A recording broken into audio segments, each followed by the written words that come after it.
आप सभी को अपने YouTube channel career point Nawada में स्वागत करता हूं। आज मैं BTC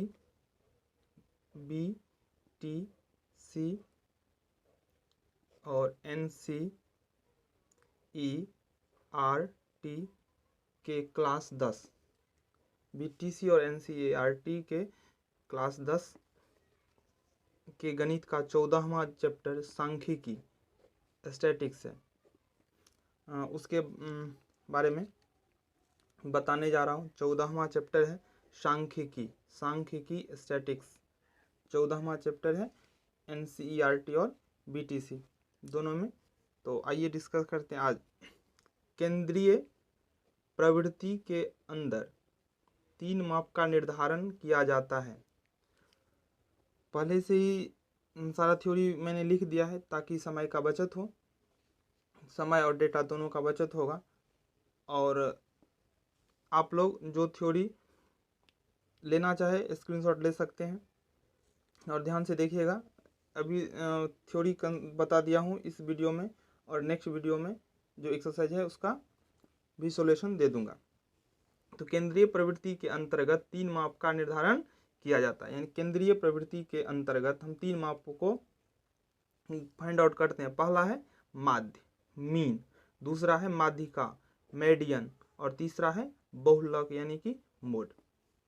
केंद्रीय प्रवृत्ति के अगर क्वेश्चन पूछ दे केंद्रीय प्रवृत्ति के कितने माप हैं, तो केंद्रीय प्रवृत्ति के 3 माप हैं, माध्य, माध्यिका और बहुलक। सबसे पहला है माध्य। तो आइए माध्य को जानते हैं, जो माध्य क्या होता है। तो माध्य को औसत भी कहा जा सकता है। औसत बोले या माध्य, दोनों एक ही टर्म हुआ। तो समांतर माध्य या औसत वह भागफल है जो किसी समंक श्रेणी के समस्त पदों के मूल्यों के योग को उनकी संख्या से भाग देने पर प्राप्त होता है। एक बार फिर से मैं दोहराता हूं।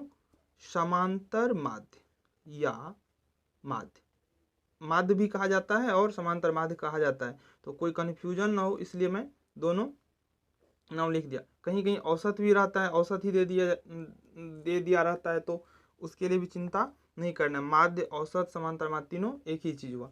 तो समांतर माध्य वह भागफल है, यानी कि माध्य हम भाग देकर निकालते हैं, इसीलिए माध्य वह भागफल है जो किसी समंक श्रेणी के समस्त पदों के, यानी कि हमारे पास जो डेटा मिलेगा, जो चरमान दिया रहेगा, जो आंकड़ा दिया रहेगा, उसके समस्त पदों को जोड़ेंगे, योग कर लेंगे। समस्त पदों के मूल्यों के योग को उनकी संख्या से, यानी कि जितना आंकड़ा होगा, अगर 5 आंकड़ा होगा, 7 आंकड़ा होगा, 10 आंकड़ा होगा, तो जितना आंकड़ा होगा उनकी संख्या से भाग देने पर प्राप्त होती है। यानी कि समंक के कुल जो मूल्य रहेगा सबको जोड़ लेंगे और जितनी मूल्य रहेगा उसे भाग देकर जो भागफल हमें मिलेगा उसको हम क्या कहेंगे? माध्य। अब आइए देखते हैं आंकड़ा, समंक या चरमान, जिसकी बात हम यहाँ किए हैं, जो समस्त पदों के मूल्यों के योग, यानी कि वही आंकड़ा, समंक या चरमान हमें 3 रूप में ही मिलता है, 3 रूप में ही प्राप्त होता है। यानी कि चरमान जो होता है वो 3 ही रूप में दे सकता है। माध्य निकालने के लिए जो चरमान या आंकड़ा जो पद देता है वो 3 ही रूप में। पहला है व्यक्तिगत श्रेणी, इंडिविजुअल सीरीज, दूसरा है खंडित श्रेणी, डिस्क्रीट सीरीज, तीसरा है वर्गीकृत श्रेणी, ग्रुप्ड या कंटिन्यूअस सीरीज। यानी कि जो डेटा हमें देगा माध्य निकालने के लिए वह 3 ही रूप में दे सकता है। पहला व्यक्तिगत श्रेणी, दूसरा खंडित श्रेणी, तीसरा वर्गीकृत श्रेणी। यानी कि 3 ही श्रेणी में समंक विभाजित रहता है, या तो इंडिविजुअल सीरीज होगा, या तो डिस्क्रीट सीरीज होगा, या तो ग्रुप्ड या कंटिन्यूअस सीरीज होगा। इससे बाहर कुछ नहीं रहेगा। अब एक एक करके जानते हैं जो व्यक्तिगत श्रेणी क्या होता है। तो व्यक्तिगत श्रेणी में चरमान व्यक्तिगत रूप से मौजूद होता है, यानी कि उसका कोई आवृत्ति नहीं होता है, यानी कि खुद अपने आप का प्रतिनिधित्व करता है। जैसे अगर दे देगा 2 4 5 6 7 8 5 7, यानी कि 2 खुद व्यक्ति प्रतिनिधित्व कर रहा है, 4 अकेले है, 5 अकेले, यानी कि सबका वैल्यू अलग अलग है, तो इसे हम व्यक्तिगत श्रेणी कहेंगे। तो व्यक्तिगत श्रेणी जब दिया रहता है तब माध्य निकाल लेंगे कैसे? तो इस कंडीशन में माध्य निकालने के लिए क्या किया जाता है? तो इसका फॉर्मूला आता है प्रेक्षणों का योग बट्टा प्रेक्षणों की संख्या, प्रेक्षणों का योग बट्टा प्रेक्षणों की संख्या, या इसको दूसरे रूप में यह भी कर सकते हैं चरमानों का योग बट्टा चरमानों की संख्या, चरमानों का योग बट्टा चरमानों की, दोनों में से कोई एक फॉर्मूला पुट कर सकते हैं, इसलिए लेकिन हम दोनों लिख दिए। या अगर इस रूप में लिखे तो सिग्मा एक्स बट्टा एन, सिग्मा एक्स हुआ चरमानों का योग, ये इसको हम बोलते हैं सिग्मा, सिग्मा जिसका अर्थ होता है योग, यानी कि चरमानों का योग में चरमानों की संख्या से भाग देकर हमें क्या मिलेगा? माध्य। अगर सिंपल सी माध्य का कोई परिभाषा पूछ दे, तो अगर माध्य का परिभाषा पूछ दे तो हम यह भी कर सकते हैं, जो चरमानों के योग में चरमानों की संख्या से भाग देने पर जो भागफल हमें प्राप्त होता है उसे हम माध्य कहते हैं। तो अब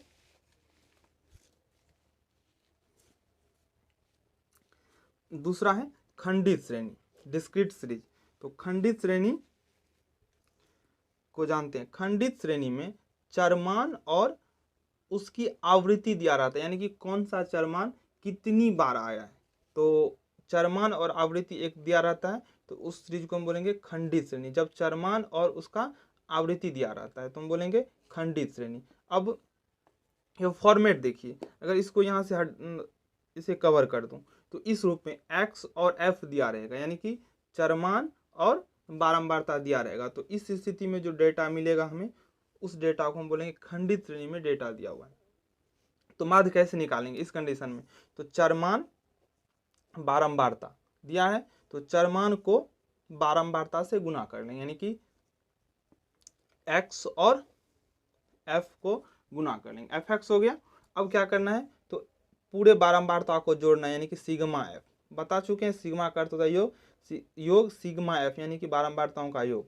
इधर हो गया सिग्मा fx यानी कि बारंबारता और चरमान के गुणनफलों का योग। तो माध्य का फॉर्मूला हो गया चरमानों का योग बट्टा चरमानों की संख्या, यानी कि सिग्मा fx बट्टा सिग्मा f।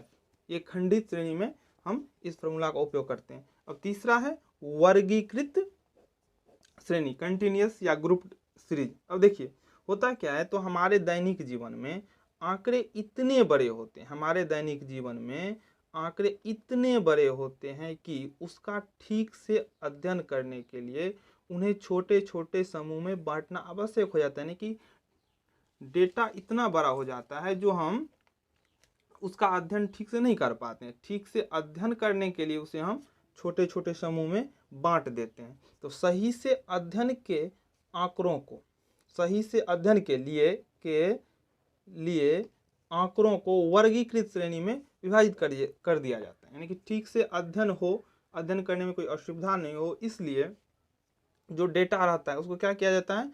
तो एक वर्ग में विभाजित कर दिया जाता है, इसलिए इसको बोलेंगे वर्गीकृत श्रेणी।